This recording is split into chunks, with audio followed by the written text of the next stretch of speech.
पिछले एपिसोड में आपने देखा कि ऐश को पोकेमॉन मास्टर चैंपियनशिप के 5th टास्क में एक पोकी एंथलॉन में पार्टिसिपेट करना होगा, जिसके लिए उसको 3 चांसेस मिलेंगे। फर्स्ट चांस में वो अपने ग्रिंजा के साथ पार्टिसिपेट करता है, जिसको वो हार जाता है। सेकंड राउंड में वो अपने म्यूटू का यूज करके पार्टिसिपेट करता है, बट इस बार और भी ज्यादा टफ अपोनेंट्स आए थे। और लास्ट में ज़रूरा, लाटियोस और म्यूटू के बीच में काफी इंटेंस फाइट चल रही होती है और स्मोक हो जाता है। अब आगे फिनिशिंग लाइन के थोड़ा सा पहले ही स्मोक हो जाता है, जिसके बाद किसी को भी नहीं पता चल रहा था कि कौन सा पोकेमॉन आगे है और कौन सा पीछे है। ऐश अपने म्यूटू को ऑर्डर भी नहीं दे पा रहा था, पर स्मोक में सबसे पहले लाटियोस घुसा था, उसके बाद म्यूटू, फिर ज़रूरा। पर अब स्मोक से सबसे पहले कौन निकलेगा ये किसी को भी नहीं पता होता है। अनाउंसर बोलता है कि कोई भी पोकेमॉन नहीं दिख रहा है। कुछ टाइम बाद अनाउंसर अनाउंस करता है कि स्मोक से सबसे पहला पोकेमॉन निकल चुका है। ऐश, मिस्टी और सरीना सब उस पोकेमॉन को देखते हैं और उस पोकेमॉन को देखकर शॉक रह जाते हैं। वो पोकेमॉन और कोई नहीं बल्कि ऐश का म्यूटू ही था। म्यूटू सबसे पहले स्मोक से बाहर निकला था, उसके अलावा कोई और पोकेमॉन स्मोक से बाहर नहीं निकला था और वो बिल्कुल आगे था। फिनिशिंग लाइन बिल्कुल सामने थी। सब काफी शॉक रह जाते हैं कि म्यूटू तो सेकंड नंबर पे गया था, पर वो लाटियोस से पहले कैसे बाहर निकल गया। ब्रॉक बोलता है कि इसी रेस में हमने देखा कि म्यूटू को केव के अंदर से निकलने का काफी अच्छा एक्सपीरियंस है और वो किसी और पोकेमॉन के मुकाबले जल्दी केव से निकल गया था। केव के अंदर भी काफी ज्यादा अंधेरा होता है और स्मोक में भी अंधेरा था। वहीं पर म्यूटू के पास काफी स्ट्रॉन्ग साइकिक पावर्स भी है, जिनका यूज करके शायद से उसने रास्ता सेंस कर लिया होगा। म्यूटू फिनिशिंग लाइन तक पहुंचने वाला होता है, पर तभी लाटियोस भी स्मोक से बाहर निकलता है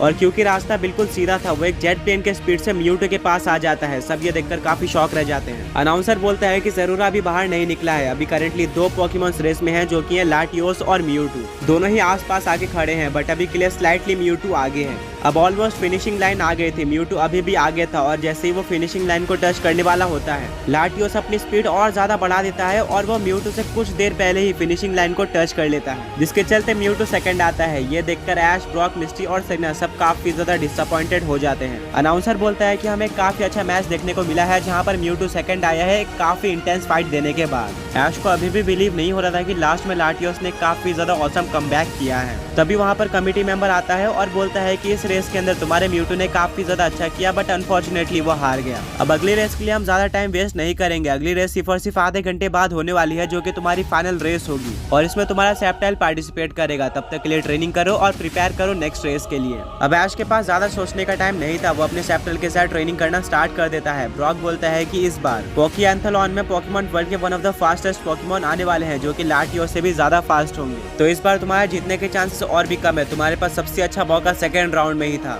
जहां पर म्यूटू ने तुम्हें ऑलमोस्ट जिता दिया था। ऐश बोलता है कि मेरे पास अब ये सब सोचने के लिए ज्यादा टाइम नहीं है। अब सब कुछ मेरे सेप्टाइल पर डिपेंड करता है। आधा घंटा हो जाता है और ऐश अपने सेप्टाइल के साथ ग्राउंड पर आता है और उसको देखने को मिलता है कि ग्राउंड पर 3 ही पोकेमॉन थे। पोकेमॉन कमेटी मेंबर बोलता है कि लास्ट राउंड में सिर्फ और सिर्फ 3 पोकेमॉन्स होते हैं कॉम्पिटिशन में, बट वो तीनों ही पोकेमॉन काफी फास्ट होते हैं। वो 3 पोकेमॉन्स थे स्पीड फॉर्म, डिओक्सियस, रेजिलेकी और फेरोमोसा। ब्रॉक बोलता है कि ये तो पोकेमॉन वर्ल्ड के टॉप 3 सबसे फास्टेस्ट पोकेमॉन है। ये ऐश के लिए काफी टफ होगा। रेजिलेकी जनरेशन 8 का एक पोकेमॉन है और इसके स्पीड स्टैट्स 200 से भी ज्यादा होते हैं। डिओक्सियस अपने स्पीड फॉर्म में पोकेमॉन वर्ल्ड का सेकंड सबसे ज्यादा फास्ट पोकेमॉन बन जाता है रेजिलेकी के बाद। वहीं पर फेरोमोसा भी पोकेमॉन वर्ल्ड के टॉप 5 सबसे फास्ट पोकेमॉन के लिस्ट में आती है। वहीं पर सेप्टाइल इनके आसपास भी नहीं आता है। ये ऐश के लिए काफी टफ होगा। देखते हैं कि ऐश ये कैसे जीतता है। ऐश अपने कॉम्पिटिटर्स को देखकर काफी शॉक हो जाता है, जिनमें से एक लेजेंडरी था, एक मिथिकल था और एक अल्ट्रा बीस्ट था। ऐश अपने सेप्टाइल की तरफ देखता है और उसको देखने को मिलता है कि सेप्टाइल को अपने आप पर पूरा भरोसा था। ऐश और सेप्टाइल ने बाकी पोकेमॉन्स के मुकाबले सबसे ज्यादा ट्रेनिंग की थी और सेप्टाइल काफी फास्ट पोकेमॉन भी था। अब रेस स्टार्ट होती है। स्पीड फॉर्म, डिओक्सियस और रेजिलेकी स्टार्टिंग से ही काफी ज्यादा फास्ट चल रहे थे।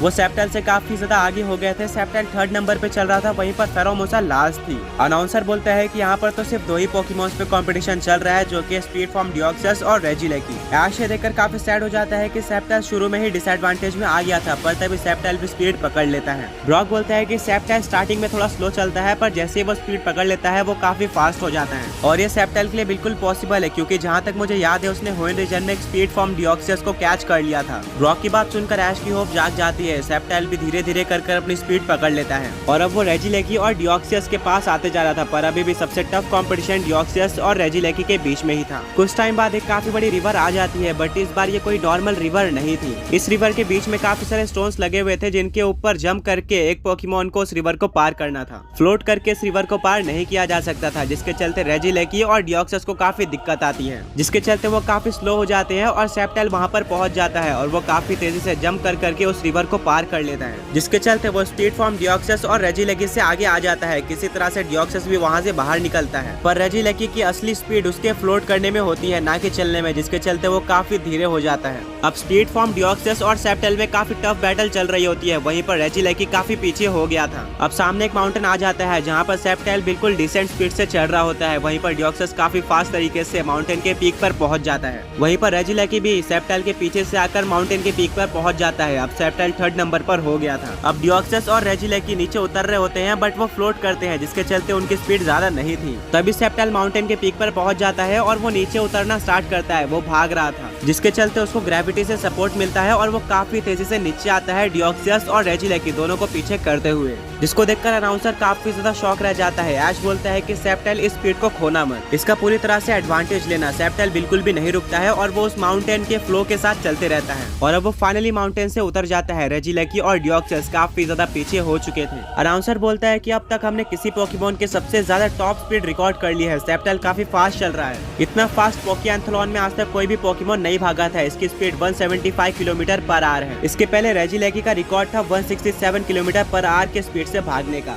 सेप्टेल ने सबको काफी शॉक करके रख दिया था। वो धीरे धीरे कर रेजिलेकी और स्पीड फॉर्म डियोक्सस से आगे ही होते जा रहा था। सेप्टेल को पकड़ना अब काफी ज्यादा मुश्किल हो चुका था। तभी नेक्स्ट बैटल ग्राउंड आ जाता है, जो कि था आइस बैटलफील्ड। यहाँ पर सेप्टेल का बैलेंस बिगड़ जाता है, बट फिसलते हुए वो अपनी स्पीड और भी ज्यादा बढ़ा लेता है। सेप्टेल पीछे मुड़कर देखता है, बट उसको रेजिलेकी और स्पीड फॉर्म डियोक्सस कहीं पर भी देखने को नहीं मिल रहे थे। अनाउंसर बोलता है कि अब रेजिलेकी और स्पीड फॉर्म डियोक्सस तभी आगे जा सकते हैं जब सेप्टेल का बैलेंस बिगड़ जाए। आइस बैटलफील्ड चली जाती है और अब फाइनली जाके रेजिलेकी आइस बैटलफील्ड पर एंटर करता है, और क्योंकि वो फ्लोट कर रहा था, जिसके चलते उसका आइस बैटलफील्ड पे ज्यादा असर नहीं पड़ता और वो अपने नॉर्मल स्पीड से चलते जाता है। डियोक्सस भी वहाँ पर आ जाता है। वो फ्लोट करने की जगह पर वहाँ पर भागना स्टार्ट कर देता है, जिसके चलते आइस बैटलफील्ड पर उसकी स्पीड बढ़ जाती है और वो रेजिलेकी को पीछे करते हुए आगे बढ़ता है। आइस बैटलफील्ड का यूज करके डियोक्सस की स्पीड भी काफी ज्यादा बढ़ चुकी थी। अनाउंसर बोलता है कि 2 मिनट के अंदर ही सेप्टेल के टॉप स्पीड का रिकॉर्ड टूट चुका है। डियोक्सस ने 180 किलोमीटर पर आवर की स्पीड पा ली है और अब वो काफी ज्यादा तेजी से सेप्टेल की तरफ बढ़ रहा है। वो जल्दी ही सेप्टेल को पकड़ लेगा।